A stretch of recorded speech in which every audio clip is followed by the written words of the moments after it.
Dear student 2016 okay NEET phase 1 का पूछा हुआ क्वेश्चन है। देखो बहुत कॉन्सेप्टिव, सिंपल लेकिन बहुत कॉन्सेप्टिव क्वेश्चन है। क्वेश्चन में क्या दिया है, consider the junction diode as ideal. इसमें जो जंक्शन डायोड है वो आइडियल बताया। The value of the current flowing through A B, A से लेके बी तक कितना करंट फ्लो हो रहा है ये पूछा है। सो बहुत ही सिंपल सा क्वेश्चन। अब यहाँ पे कंडीशन क्या दिया, डायोड आइडियल। तो देखो आपको ये पता होना कि भाई ideal diode okay forward batch और रिवर्स बैच में किस तरह बिहेव करता है। देखिए अगर डायोड आइडियल है ओके, डायोड अगर आइडियल है ये आप याद रखो, तो वो फॉरवर्ड बैच में शॉर्ट सर्किट की तरह काम करता है और रिवर्स बैच में वो जो है ओपन सर्किट की तरह काम करेगा। सिंपल, मतलब इसके अक्रॉस में वोल्टेज जीरो रहेगा, शॉर्ट सर्किट रेजिस्टेंस जीरो रहेगी। शॉर्ट सर्किट में रेजिस्टेंस कितनी होती है, जीरो। जब भी आपको ऐसा क्वेश्चन दे और बोले कि भाई डायोड आइडियल है, तो डायोड फॉरवर्ड हो रहा है क्या रिवर्स हो रहा है, देख लो। फॉरवर्ड हुआ तो वहां पे उसको शॉर्ट सर्किट, मतलब कैसे, देखो यहाँ पे ये जो सर्किट बनेगा मैं यहाँ बनाता हूँ, तो ये डायोड कैसा हो रहा, फॉरवर्ड हो रहा है कि रिवर्स हो रहा है। देखो ये एनोड है और ये कैथोड है, तो कंडीशन क्या है, एनोड का वोल्टेज ओके, ये एनोड है ये कैथोड है। एनोड पे अगर कैथोड से वोल्टेज ज्यादा रहेगा तो वो फॉरवर्ड बैच हो जाएगा। VA is greater than VK, तो यहाँ पे 4 वोल्ट है या -6, so obviously 4 is greater than -6, तो ये फॉरवर्ड बैच हो गया। तो डायोड अगर फॉरवर्ड बैच है आइडियल केस में, तो हम उसको सिंपली क्या करेंगे, ये शॉर्ट सर्किट कर देंगे। समझ में आ रहा, सिंपली ऐसे कर देंगे आप। तो ये इस तरह से बन गया। इसके बाद क्या है, ये एक रेजिस्टेंस है और यहाँ पे जो है ये बी पॉइंट, तो ये ए पॉइंट ये बी पॉइंट, तो ये हो गया आपका 4 वोल्ट और ये है आपका -6 वोल्ट और ये है 1 किलो ओम। बस सिंपली यहाँ पे ये वोल्टेज लगा हुआ है ओके, तो आप ओम्स लॉ से पता कर सकते हैं वोल्टेज कितना है, तो वोल्टेज डिफरेंस लेते हैं हम ओके। यहाँ पे मैं सॉल्व करता हूँ, तो ये जो इसमें से जो करंट फ्लो होगा okay, this current I okay, I will be equal to okay, voltage difference कितना है बोलो, देखो इधर वोल्टेज कितना है 4, करंट जिधर से फ्लो होगा वो हायर वोल्टेज पोटेंशियल होता है, तो 4 माइनस ओके, 4 माइनस -6, ध्यान से लिखो ओके, डिफरेंस के लिए माइनस लिखा है। तो ओम्स लॉ क्या कहता है, वोल्टेज डिवाइड बाय रेजिस्टेंस। तो वोल्टेज क्या होता है, जनरली वोल्टेज डिफरेंस होता है, तो दोनों टर्मिनल पे का जो वोल्टेज है वो डिफरेंस 4 माइनस -6 डिवाइड बाय ये रेजिस्टेंस कितनी है, तो 1 किलो ओम मतलब 1000 ओम, या आप किलो को 10 की पावर 3 लिख सकते हैं, 10 की पावर 3। तो I इज इक्वल टू ये 10 डिवाइड बाय 10 की power 3, so you will get 10 की power -2 ampere, so that will be the correct option। तो 10 की पावर -2, तो ये आपका सी ऑप्शन जो है करेक्ट हो गया। तो यहाँ पे आपने क्या देख लिया कि अगर डायोड आइडियल रहेगा तो फॉरवर्ड बैच में शॉर्ट सर्किट, रिवर्स बैच में ओके जो है वो ओपन सर्किट। तो ओपन सर्किट में रेजिस्टेंस बहुत ज्यादा इनफाइनाइट होती है।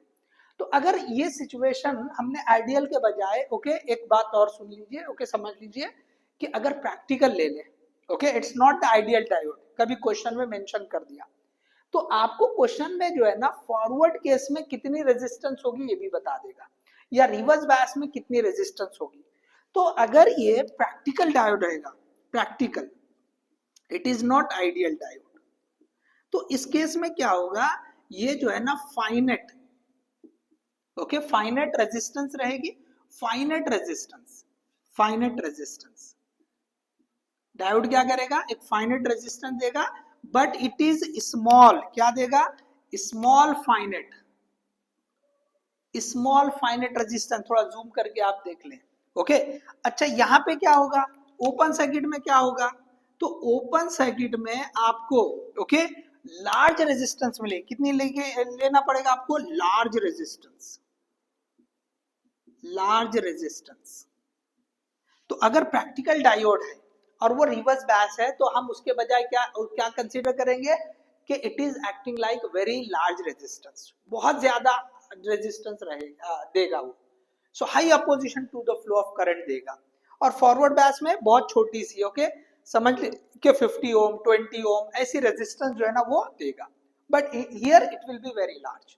तो आपको मैंने प्रैक्टिकली भी समझा दिया प्रैक्टिकल डायोड का, लेकिन जो आपको क्वेश्चन ज्यादातर बनेंगे वो इस तरह के बन सकते हैं। ये वाला केस जेई के लिए बन सकता है, बट नीट के लिए ज्यादातर ऑलमोस्ट आपको ये वाला केस देगा। तो आपको क्या याद रखना है, फॉरवर्ड बैच में शॉर्ट सर्किट, रिवर्स बैच में ओपन सर्किट, अगर आइडियल डायोड है तो।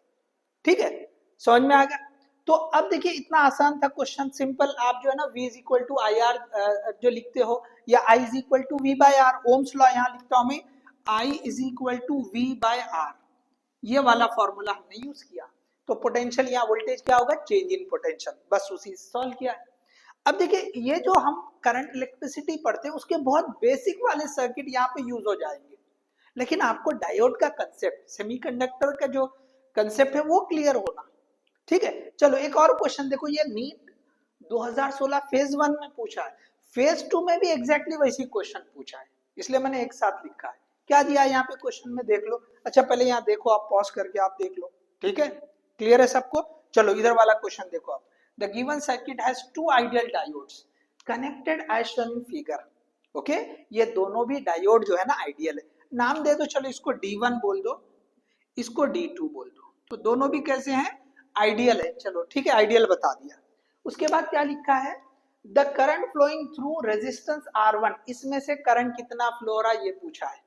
तो अब सबसे पहले क्या करो, आइडियल बोला है तो उनको फॉरवर्ड या रिवर्स बैच में है वो चेक कर लो, और उनके बजाय ये शॉर्ट सर्किट नहीं तो ओपन सर्किट ड्रॉ कर दो। ठीक है, चलो पहले हम यहाँ देखते हैं। देखो ये 10 वोल्ट यहाँ जैसे ये अगर देखेंगे तो ये पॉजिटिव टर्मिनल, ओके, ये पॉजिटिव टर्मिनल किसको कनेक्ट है, कैथोड को, ये कैथोड है और ये एनोड है। तो इसका मतलब डायोड D1 रिवर्स बैच हो रहा है, D1 रिवर्स बैच हो गया।